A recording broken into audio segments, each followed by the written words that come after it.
right. Well, good to see you. Good crowd here. How are you doing tonight? You all right? Good stuff there.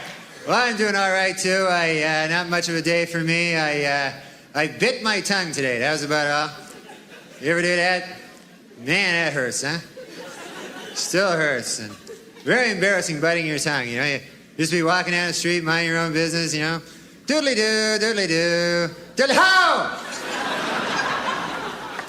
And then everybody's looking at you and everything there, you know. And you're ashamed, you know. You feel ashamed that you bit your tongue. People go, hey, what's the matter with you there? You go, oh, my uncle's sick. Yeah, I didn't bite my tongue, if that's what you think. I'm surprised I don't bite my tongue all the time, actually, you know, because I got so many teeth, you know. I got 50, 100 teeth, something like that. And they're all right around my tongue there, you know. They don't get out much.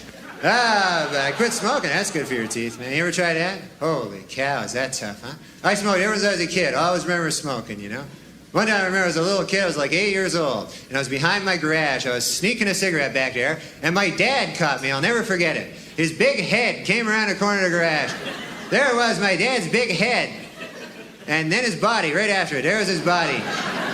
Trailing his head, as it often would. And he grabbed me, and he hauled me in. And I thought I was in for the strapping of my life, you know? What he did is he pulled out his giant cigar.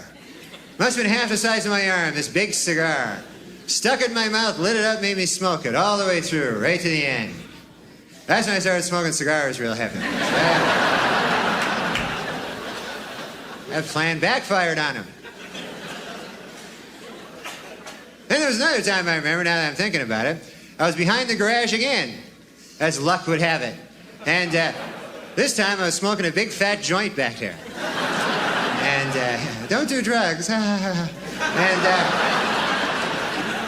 my dad's big head showed up again. And there's no body this time, just a big head. That was the funny part. You like to mix it up like that, you know? So anyways, he grabbed me there with his teeth, and he hauled me in. And I thought I was in for the strapping of my life, you know, but injected me with heroin. So he was a strict man, I'll tell you that. But you gotta quit smoking, that's all I know, man. You gotta quit smoking. It's not all I know other things too, but be a kind of a wasted life if that's all I combed out of it there. But you gotta quit smoking, because otherwise you get old and then unhealthy, you know? You see a lot of that, you know? Although some guys don't. You ever see those old guys? Doesn't matter what the hell they do to themselves. They just grow old anyway, you know? Meet a guy, be the oldest bastard you ever met, you know? Just does everything wrong, you know? Every day, I smoke 4 packs of cigarettes. I drink a bottle of Jack Daniels, and I hit myself in the head with a shovel every goddamn day. I'd like to die. God, I'd love to die. One time I put a shotgun in my mouth and blew the whole goddamn back of my head off there. Just a slight ringing in the ears. I can't die. I think my girlfriend wants to get married or something, you know? She's dropping hints now all the time, you know? I think she wants to get... Last week, she got a 1-year subscription to Bride magazine. I renewed it for another 5 years.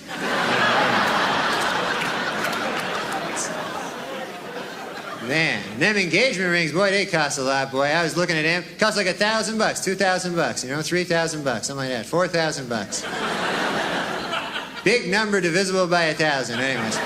And you can get cheap ones too. I saw one ring, $20 there, engagement ring, you know. But what the hell are you gonna do with that, huh? You know? Go, here you go, honey. I love you a little bit. I get down on my knees, but it seems kind of stupid for $20. But I don't know. I don't mind spending a lot of money, but a ring, hey, that's a kind of a pointless thing there, you know? I don't know. I think I'm going to get my girlfriend a nice engagement stereo. You know, that's... Say, with this wall unit I thee wed. Here you go. There you hold on to that. So who knows, though, huh? Everything's expensive. Everything costs money there, you know. I went to buy a dog. I couldn't believe how much these dogs cost. Salesman in a store trying to sell me the most expensive dog in the store, you know. Big $600 dog.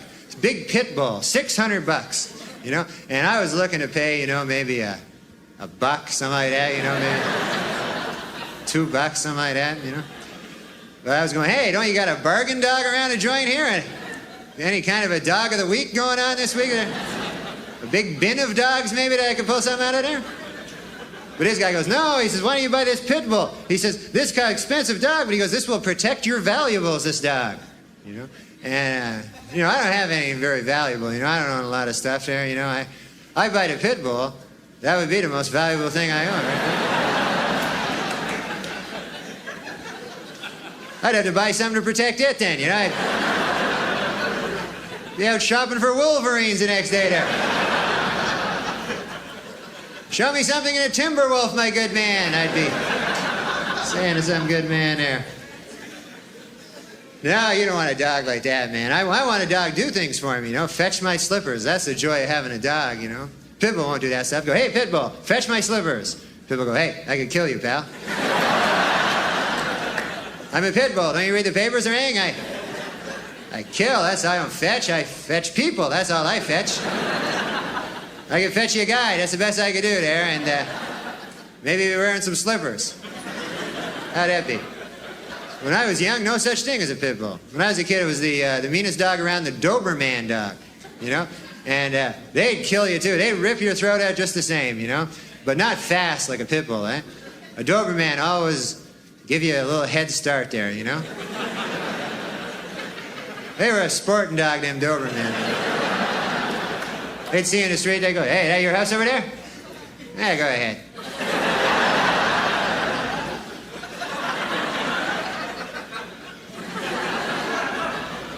Then they soar through the air and rip your throat out.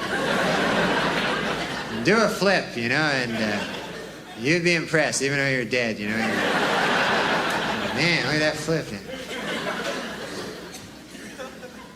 But I don't want it. You don't see Dobermans around anymore. You ever notice that?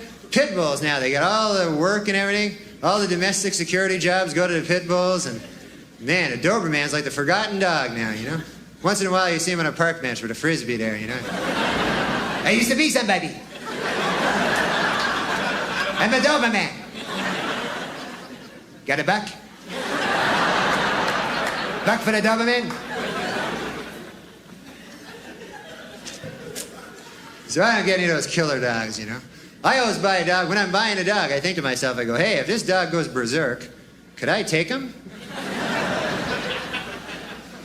I got a nice Wiener dog. I got one of them Wiener dogs. Wiener dog can't rip your throat out or anything like that, you know? Unless you're lying down, you know. You have to be lying down sleeping there, you know, and a Wiener dog sneak up late at night, start nibbling at your throat there. Maybe by daybreak he's got a hold of a vein there, he's pulling out a vein there. You know, you wake up, oh, get away from me, you Wiener dog.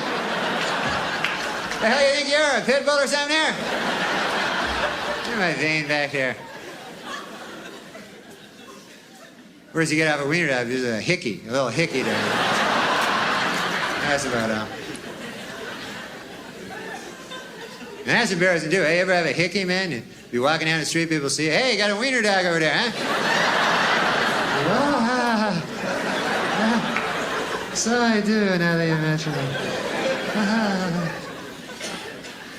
So you never know, though, huh? But the hell with dogs. I'm gonna get to be a big guy, just defend myself. You know, I'm gonna work out. That's what I'm gonna start doing. You know, I haven't worked out forever. I never worked out. Good God, has it been that long ever? But I gotta start, you know, because man, I used to be in good shape. When I was younger, that's when I was in good shape, you know. Back when I was in my peak physical condition when I was about like 1. Man, you should have seen me back then. When I was 1. Oh, God, I look good. Young and fresh. You wouldn't know me now if you see me when I was 1, you know? I even look good for my age. People would come out to me and go, what are you, 0? And I go, no, I'm 1 over here. They go, man, you don't look a day past 0. I'm not bullshitting you there. Look good. And I go, oh, thank you very much. I appreciate it. But I'm one.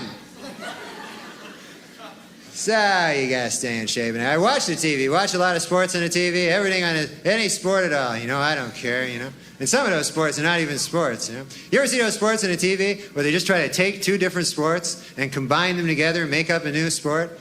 You know, they don't even work together, you know, like guy will run a 100-yard dash and then fish.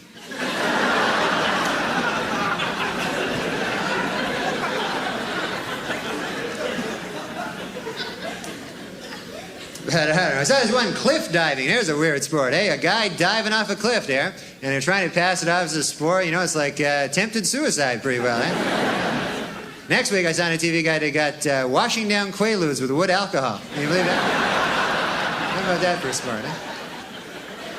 But it's tough to know who's better in cliff diving either. Like you see a guy diving off a cliff, they go, oh man, a guy diving off a cliff. And then another guy dives, oh, there's another guy diving off a cliff there. But you can't tell who's better, you know? Like, if you survive at all, hey, you're a great cliff diver there. There's only two classifications in cliff diving there. There's a grand champion and then stuff on a rock.